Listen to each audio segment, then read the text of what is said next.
नमस्कार. SKP motivational मध्ये आपलं मनपूर्वक स्वागत. मित्रांनो, एक लहान मुलगा होता. त्याला शाळेत जायला बिलकुल आवडत नसायचं. अभ्यास बिलकुल आवडत नसायचं. शाळेत गेल्यानंतर मित्रांशी भांडायचा, हाणामाऱ्या करायचा आणि घरी पळून यायचा. अभ्यासात बिलकुल रस नसलेला हा मुलगा पुढे जाऊन महान डॉक्टर बनतो.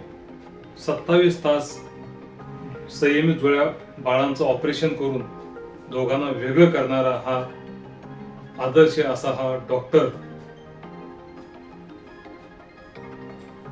याची गोष्ट आपण तुम्हाला सांगणार आहे. जर तुम्ही शेवटपर्यंत ही गोष्ट पाहिली तर मित्रांनो, तुमचंही नक्की जीवन बदलेल. जर आपण आपलं जीवन बदलायचं असेल तर नक्की SKP मोटिवेशनल तुमच्या सोबत आहे. हा व्हिडिओ तुमच्यासाठीच आहे. मित्रांनो, शिक्षकांचा विश्वास नाही, गावातील लोकांचा विश्वास नाही. शिक्षक म्हणायचे हा मुलगा बिलकुल बदलणार नाही, हा मुलगा उनाडकाच राहणार, काहीही करिअर करू शकणार नाही. गावातील लोक देखील म्हणायचे हा मुलगा आगाव आहे, काहीही करू शकणार नाही, निव्वळ वाया जाणारा हा मुलगा आहे. विश्वास होत फक्त एका व्यक्तीचं, विश्वास होत फक्त एका व्यक्तीचं. ती व्यक्ती म्हणजे त्याची आई. ती व्यक्ती म्हणजे त्याची आई. मित्रांनो, आई खूप शिकलेली नव्हती. आई फक्त तिसरी शिक्षण घेतलेलं, फक्त 3री पर्यंत शिक्षण झालेलं होतं. परंतु त्या मुलाच्या आईला वाटायचं आपला मुलगा शिकून महान बनावं, आपला मुलगा शिकून अधिकारी बनावं, मोठा इंजिनियर बनावं, डॉक्टर बनावं, असं आईला सतत वाटायचं. मित्रांनो, आईचा फक्त विश्वास होता. आईने स्वतः टीव्ही बंद केला, स्वतः टीव्ही बंद केला, स्वतः वाचनाची आवड निर्माण केली, स्वतःने वाचनाची आवड निर्माण केली. त्या मुलालाही अभ्यासाला बसवायला सुरुवात केली, त्या मुलालाही अभ्यासाला बसवायला सुरुवात केली. दोघांमध्येही अभ्यासाची, वाचनाची गोडी निर्माण झाली. पुढे जाऊन तो मुलगा स्वतः अभ्यास करायला सुरुवात केलं. त्याने शाळेत जायला लागला, शिक्षकांबरोबर बोलायला लागला, त्याचं संभाषण कौशल्य चांगलं झालं, शिक्षकांबरोबर पटायला लागलं, मित्रांसोबत पटायला लागला. पुढे तो अभ्यास चांगला केला. खूप मेहनत, खूप परिश्रम त्याने घेतला मित्रांनो. आणि पुढे जाऊन तो एक महान डॉक्टर बनला, एक न्यूरोसर्जन डॉक्टर बनला. न्यूरोसर्जन म्हणजे मेंदूचा डॉक्टर बनला. मेंदूचा डॉक्टर बनल्यानंतर मित्रांनो, तो त्याचं करिअर आता सुरू करणार होता. त्याच्या समोर एक अतिशय गंभीर असं एक केस आली. ती केस म्हणजे 2 संयमी जुळे बाळ, म्हणजे दोन्ही बाळ जॉईंट असलेली अशा बाळांचा जन्म झालेला होतं. त्याचं ऑपरेशन करून त्यांना वेगळं करण्याचं, अतिशय जिकिरीचं, अशक्यप्राय असं ऑपरेशन करणं जे कुणालाही शक्य नव्हतं. परंतु ही केस त्याने स्वीकारली, हे चॅलेंज त्या डॉक्टरने स्वीकारली. आणि मित्रांनो, त्याने ऑपरेशनला सुरुवात केलं.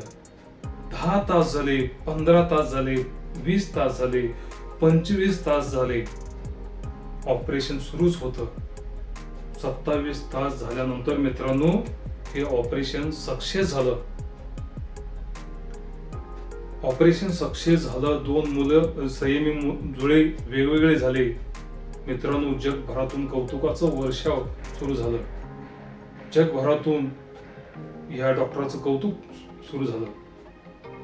ते मित्रमंडळी खुश झाले, नातेवाईक खुश झाले, गावकरी खुश झाले.